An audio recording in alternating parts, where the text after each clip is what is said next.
Ano nga yung sinasabi ko na hindi mo na mababago ang lalaki. Kung parang sa umpisa pa lang na super babaero na siya, wala na siyang respeto sa'yo, hindi mo na siya mababago, girl. Yun na talaga siya. Yung parang sinasabi mo, magbabago pa to kasi mahal niya ako. No. Hindi na siya magbabago, girl.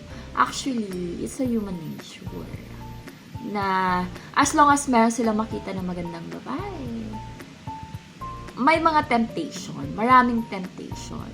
Especially ang mga lalaki is talagang, alam na natin na anong needs nila. So, magkaiba kasi yung ano nila, yung lust compare sa babae. Ang lalaki maraming lust, okay? So, always think about it. Kaya nga maraming mga lalaki na, alam mo lang ang habol sa'yo is your body. Katawan lang habol sa'yo.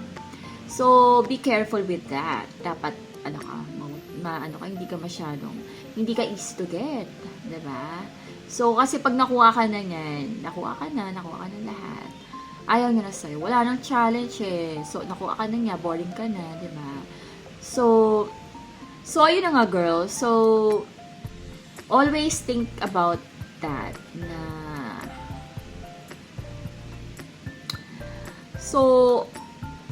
alam mo yon, hindi mo na talaga siya mababago. Kasi, lagi mo nang isipin na kung mahal ka niya, umpisa pa lang talaga, makikita mo na siya. Okay? Na todo effort, makuha ka lang niya. And then, hindi asap. Okay? Maraming time. Maraming date. Alam mo yun. Parang pinuproof niya talaga sa'yo na seryoso sa'yo, lahat gagawin para sa'yo, kaya kanyang buhayin, yung mga ganun. 'Di ba? Kasi nasa babae kasi yan eh, kung okay lang ba sa'yo, na ganito, na niloloko ka lang, alam mo yon, parang nakuhuli mo siya nag-cheat, pero parang isip mo, trial lang to, pagsubok lang to, okay lang to, ganun. Kung lalo na kung yung lalaki is wala namang, hindi ka tinutulungan in life, nag-share ka pa ng gastusin, alam mo yon, tapos yung lalaki pa inom-inom lang sa labas, barkada, instead na dapat marami siyang, alam mo yun, paano kumita ng pera, alam mo yon, para mabuhay ko yung dalawa, 'di ba? Kasi mahirap yung ganun eh, kasi kung yung lalaki is isa lang yung income, parang paano pag nawala na siya, paano ka na, paano na kayo, 'di ba? So, yung sarili niya nga lang hindi niya pa kayang buhayin, paano ka pa magdadagdag pa siya, 'di ba? So, always think that naman, girl, okay? So, nasa sa inyo pa rin. Ano ba yung gusto mong treatment? Ano ba yung gusto mong life with him? Ano bang gusto mong gawin sa buhay? Nakasama talaga siya? Ano ba yung gusto mong plano sa life nyo? Alam mo yon. So, hindi siya biro, girl. So, i-make sure mo na masusunod kung anong gusto mo. Okay?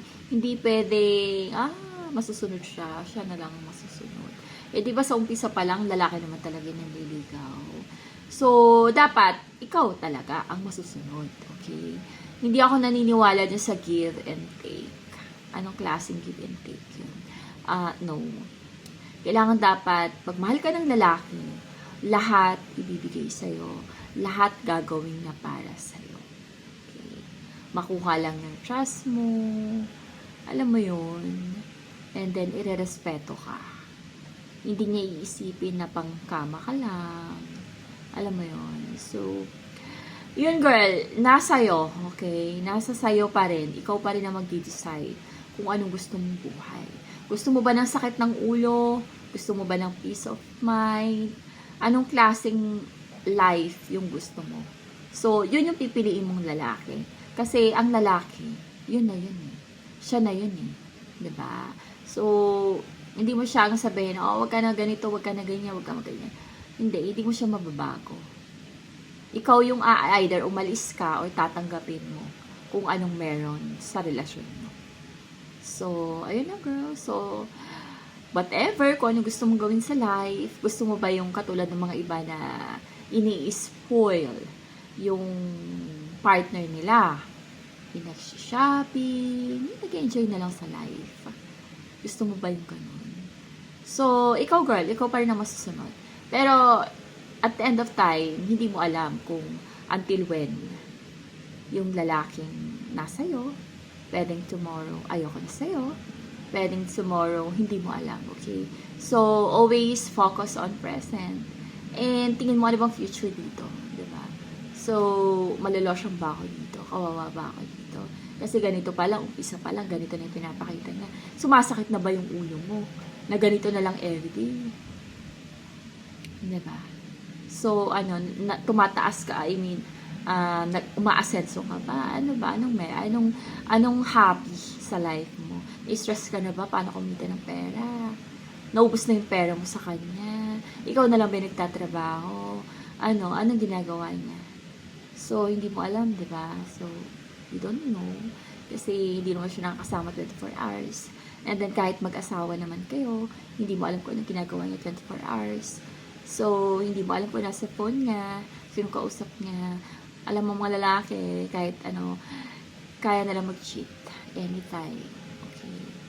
So, ayun lang girl. So, always love yourself. Lagi naman sinasabi, love yourself. And always focus on making money. Hanap pa ng pera, pagkakitaan mo. Oh, don't stop, okay? Kasi additional na lang lalaki. And again, ikaw pa rin ang masusunod kung anong buhay ang gusto mo. Okay? So, yun lang girl. So, thank you for watching.